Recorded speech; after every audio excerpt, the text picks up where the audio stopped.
Salut Fall, c'est la fin, on se retrouve pour une nouvelle vidéo Lego. Aujourd'hui, review dans la gamme Nexonite du 770-333 Ultime Robin. Donc ce set fait partie de la lignée des gimmicks de la gamme Nexonite, équivalent des toupies par exemple dans la gamme Ninjago.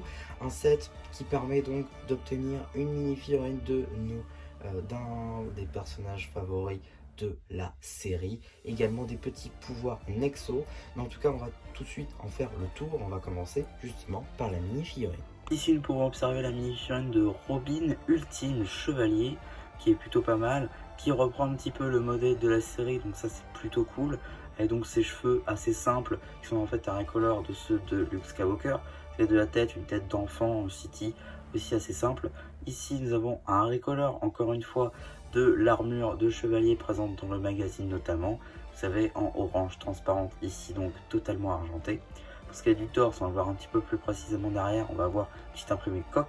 Ici donc notre imprimé, plutôt cool, ainsi que l'arrière de la mini figurine. Se consoler de ne pas avoir de deuxième expression faciale, on aura deux accessoires.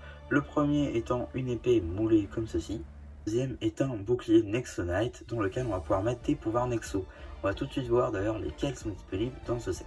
Ici le premier, le deuxième, ainsi que le troisième et dernier. Et comme tout bon chevalier ultime, il va avoir le droit à des petits accessoires en brick build qui va être mis donc à l'arrière de son armure. Voilà, des détails plutôt cool en plus qui apparaissent dans la série, donc voilà, plutôt cool à avoir là encore. Et ça fait pour le coup de très grandes mini figurines. On est voilà, sur beaucoup de choses. A noter que pour les missiles, il possède une recharge. La structure, elle, permet donc de présenter la figurine en son milieu tout en présentant les autres pouvoirs qu'elle peut avoir, comme par exemple juste ici, voilà, des lances stud, enfin des lances missiles plutôt bleues à l'aide de ce petit pouvoir Nexo là, pardon, tac, ainsi qu'un pouvoir électrique. On a également une petite caisse à outils. Et sur l'autre, on a une sorte de poulet avec du coup des cuisses de poulet qu'on peut porter dans les mains, ainsi qu'un casque. Donc c'est ce qu'on va tout de suite faire. On va tester tous ces pouvoirs sur notre figurine. Mais avant, on va tester ce pouvoir Nexo là, du coup, donc ce qui lui confère une épée ainsi que des lance-missiles. Donc du coup, ces lance-missiles, voilà, hein, tout ce qu'il y a de plus classique en orange. Je vais tout de suite les retirer, puisque on a besoin de les changer pour son deuxième pouvoir. Tac, ils vont être bleus. Ces lance-missiles vont être bleus. Tac. Si on lui retire du coup ce pouvoir Nexo, il va avoir l'autre. Ouais, alors des fois ça peut se coller à la pièce. Tac. Donc du coup on va devoir lui retirer son épée et lui mettre le pouvoir électrique. Tac, et voilà. Donc ça marche pareil, hein. Tac. Voilà, ça lance tout à fait pareil. Alors par contre, pour le deuxième pouvoir cette fois-ci, on va devoir lui retirer son accessoire dorsal. On lui remet tout. Tac. Et maintenant, on peut lui mettre le pouvoir du poulet.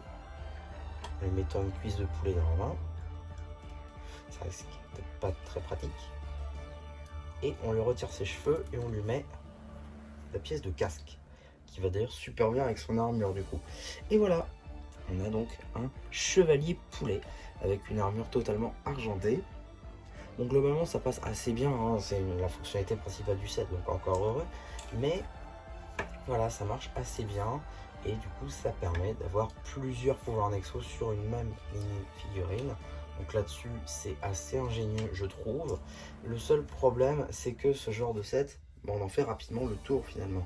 Hein, si il est tout seul, si on n'en a qu'un seul, le problème, c'est qu'on en fait rapidement le tour et on risque de très rapidement le laisser sur une étagère, même en vrac, sans même l'ayant rangé.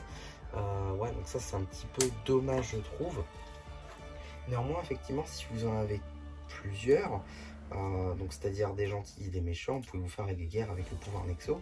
Donc ça c'est plutôt marrant et ça permet aussi de vous faire une collection de pouvoirs Nexo parce qu'elle coûte 3 pouvoirs par 7, ça commence à être assez intéressant pour débuter une collection. Et si vous avez d'autres sets de la gamme, bah, ça vous permet encore plus de pouvoir améliorer cette petite collection.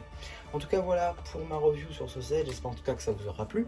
Surtout, n'hésitez pas à me le dire en commentaire. N'hésitez pas aussi à liker les vidéos, à vous abonner. Et voilà, bah, du coup, c'est bien sûr plu qui vous dit bye bye.